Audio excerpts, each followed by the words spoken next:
Hazard is the newest hero added to Overwatch, and he's probably one of the most technical heroes who has been added to the game. There's a lot of different ways you can utilize his kit, different combos you can do with his abilities, and different techniques you can use to get a lot more out of his kit.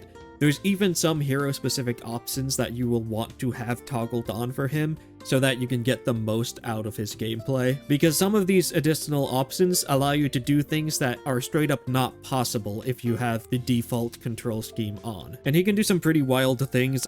I mean, just check this out. This is just something you'll be able to do with some of the techs. And considering that he's made available this weekend, I figured I would just do a quick rundown of his abilities and the exact numbers behind them, because there's a lot that the game doesn't tell you, as well as a bunch of different techniques you can do that the game also doesn't tell you about and maybe doesn't even intend for you to use. So a quick rundown of his abilities. His passive is a wall climb. It's a really bad wall climb. It's the first time that a non-Japanese character has had a wall climb in Overwatch, and they decided to give him a worse version than the Japanese characters, i.e. Genji, Kiriko, Genji's brother. Hazard's wall climb doesn't go nearly as high, but you can fix that with some of the techs that we'll talk about.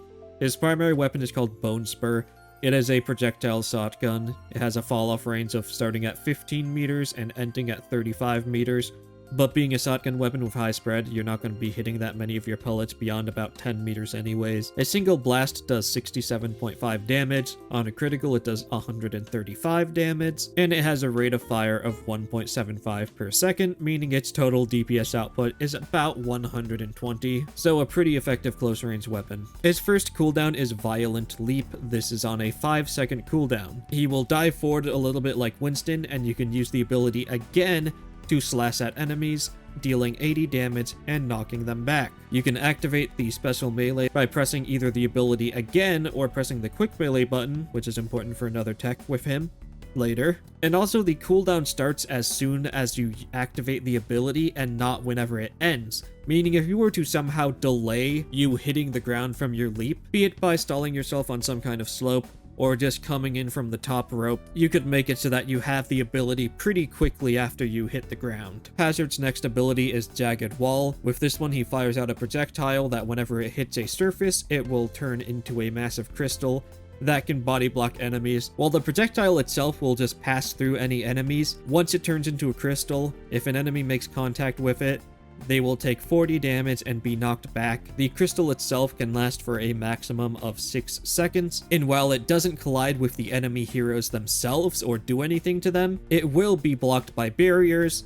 If it hits a barrier, it will just drop to the ground and place a crystal there. It can also be deflected by Genji, at which point it becomes Genji's crystal, and it can also be eaten by Defense Matrix or Sigma's Grasp. There's a lot more to get into with it with the different techs you have. But then finally, the ability that probably does the most amount of nonsense in the entire game, we have Spike Guard. Quick and dirty of the exact numbers, Spike Guard is a guard very similar to Amaterasu or Doomfist, where it blocks damage taken from the front, but not from the sides or the back. Just from a certain angle in the front will it actually get the reduced damage. It reduces the damage that Hazard takes by 75%. Hazard also gets a movement speed penalty of 50% while Spike Guard is active. Spike Guard has a resource meter similar to D.Va's Defense Matrix. On a full charge, it can last for up to 3.5 seconds, and if you were to use the entire resource meter, then it would take 5 seconds for it to fully recharge. On top of this, Hazard fires out projectiles to enemies that are in front of him, and you can see the radius of the ability on the ground whenever you use it. It will be that little purple cone. Each projectile deals 12.5 damage. He fires 6 every second, and he will fire 1 for every enemy. So if there are multiple enemies, they will take the full damage because he will fire 1 projectile for each of them. And the total damage output of this ability is 75 damage per second, which is pretty damn good, especially being a resource meter that he can tap into at any time. It's very good not only for trying to protect yourself and get back, but also for using aggressively to try and finish off targets that you dive on top of and deal a bunch of damage to.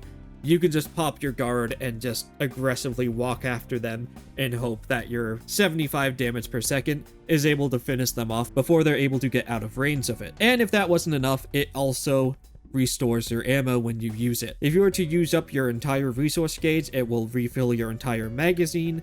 So half of your resource gauge would restore 4 bullets to your gun, and then you can kind of extrapolate from there. And then finally for his ultimate, which is Downpour, drops a bunch of spikes from above. The ability range is roughly 30 meters long and 13 meters wide, give or take a bit, but any enemies that get hit will take 90 damage and become rooted in place for 2.5 seconds. You can still use your primary fire and a lot of other abilities, but movement abilities will be locked away. There are some characters that are able to get out of it, but that's more of a hero interaction thing that I'll cover in another video, testing out hero interactions and trying to break this guy.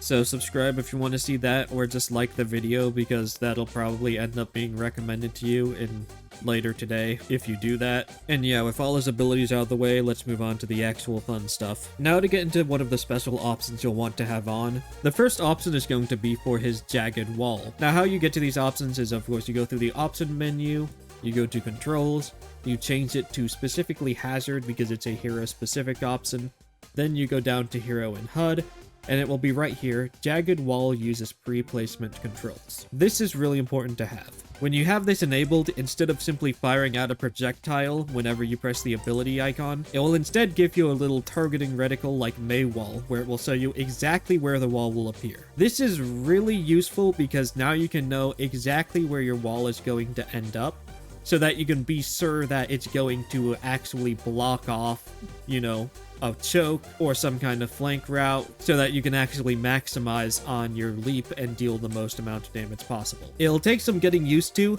but I definitely think that it's worth it to have turned on. And then of course, when you have this active, you just press left click and then you will fire out the projectile, just like how you would without having this option enabled. Just really useful to have on. But if you maybe aren't sure about it, you know, you'd have to get used to having to press E and then left click in order to quickly place a wall instead of just being able to, you know, look in a direction and just throw it down if you just wanted it to be somewhere and not be as precise. There is another option that you can enable. Back in controls, you have Jagged Wall Replacement Confirmation Input. This just changes whatever button you press to confirm that that's where you want to fire the wall once you activate the ability with the pre-placement controls. So you can have it be primary fire, you can make it secondary fire, you can make it pressing the ability key a second time, or this is kind of the best of both worlds kind of option, you can have it be releasing the ability key. Now if you do this, now when you hold down the ability key, you get the little targeting reticle that shows you exactly where the wall is going to go, and then when you release the key, it will fire out the wall. And then of course, you can still do the same thing as if you didn't have this option enabled by just pressing the button, because that will just instantly fire out the wall, just like it would normally. So this is kind of your best of both worlds option. You can go with whichever one you want, but I think that they are very useful for being able to control exactly where your walls are going to go, so that you can make sure that you're actually going to block off the doorway or whatever escape option that the enemy has, and make sure that they're fully blocked in so that you can just use your leap onto them and then blow them up. The next set of text we'll be getting into is with his leap. This ability actually does a lot that the game does not tell you about. The first thing it does is that using your leap will actually reset your wall climb, meaning that you can actually get even higher than some of the other characters in the game like Genji and Genji's brother and Kiriko, because you can just climb up a wall and then when it runs out, you can just use your leap, refresh your wall climb, and then continue climbing. If you want to get extra fancy, you could also fire off your jagged crystal underneath you after your second wall climb, and then wait for your leap cooldown to come back before doing another set of 2 wall climbs to get a ton of height. But that takes way too long to be that practical. But using your leap just to get another wall climb could be useful in setting up on high ground, especially on some defense maps. The other important thing that the ability does, that I've seen a lot of people not know about, is that during leap you can actually use any other of your abilities or your primary fire, and you can still get the special 80 damage melee attack afterwards. So it doesn't cancel your leap if you use another ability or use your primary fire. You can just do it at the same time. So I can jump, primary fire, and then get the melee. And this is a ton of burst damage. It is absolutely ridiculous. You can see this tracer here, she's gone. And it isn't just limited to your primary fire. I can leap, place a wall, and then get the melee. What's probably the most interesting approach option is I can actually leap and then immediately start blocking, and then just still press the ability button again to get the 80 damage melee. It is really effective.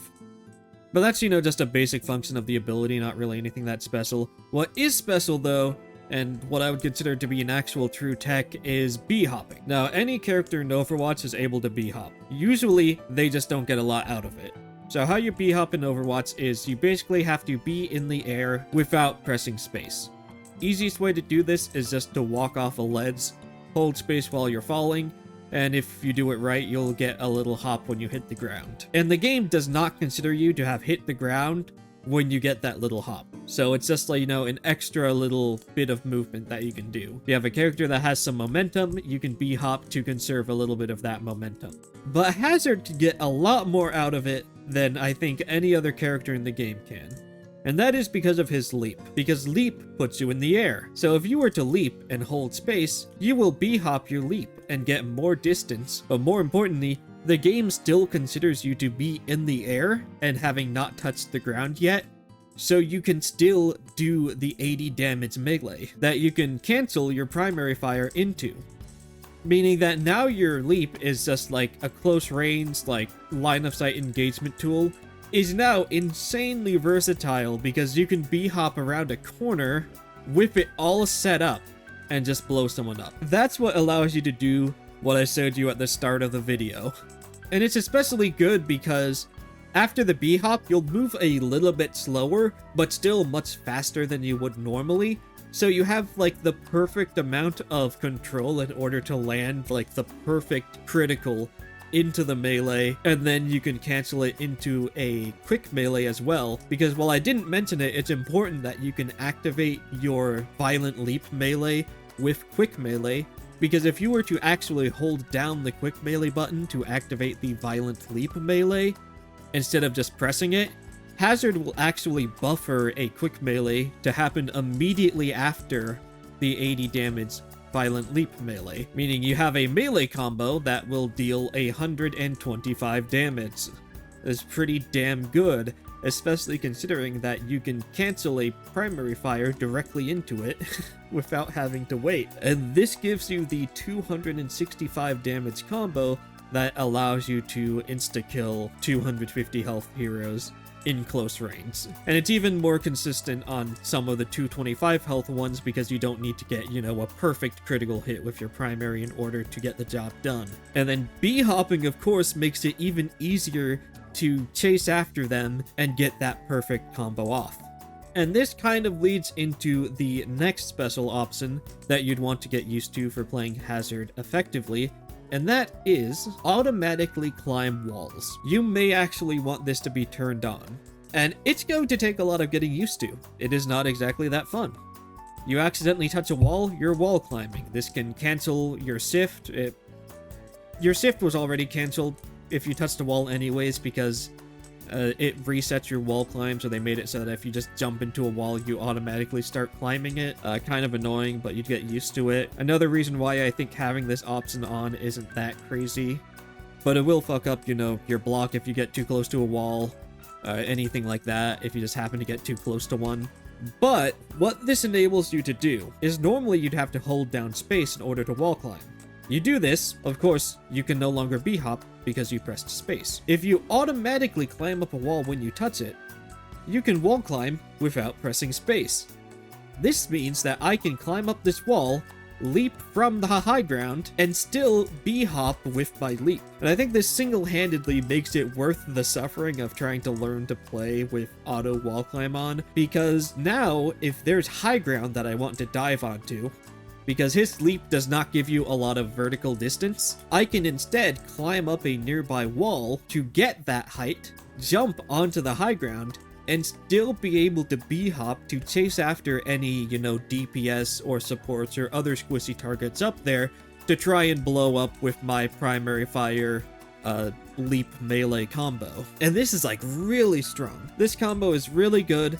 Even if you don't kill them, you can then just pop block and wait for your leap to get back online, and then try and, get out with it. B-hopping in general is just really important in knowing that you can just cancel your leap, or not even cancel your leap, but you can block during it, So if you get your leap back, you can jump out, turn around, pop your block, and then like B-hop out while blocking in the other direction. It's crazy versatile, and the amount of stuff that you can do with all of these techs is really interesting. Like, I'm very excited to see how this character ends up playing, because this is just like the stuff I found day one, just messing around with the character. I am sure there are a lot more shenanigans to be found, especially utilizing his wall, because it's Maywall, and Maywall is really buggy. So some people might remember the bug where if you placed it on the doors of the spawn dropships on King of the Hill maps, you could cause your character to be permanently tilted. And also, wall climb is incredibly buggy as well, and he has both of those abilities. So I'm excited to see once people start to actually break this character, what kinds of weird things he will be able to do with B-hopping, leap, with, you know, platform and wall climb and all these other shenanigans. But yeah, this was just a bit of a quicker video just to talk about the raw numbers about the character, how much damage he blocks, how much damage each of his cooldowns and abilities do, and then of course just the tech and other fun stuff you can do with him. Because knowing that you can use abilities and your primary fire during your leap is really big, and I have seen a lot of people in my games who have not known that they can do that, and it's a massive part of getting a lot out of this character.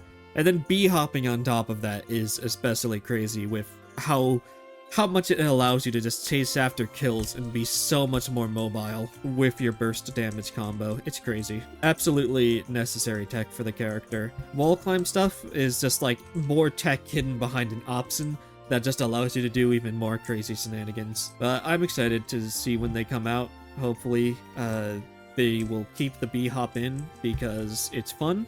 Adds a lot to the character, makes them unique to play. So if you enjoyed, like and subscribe please, and see ya next time!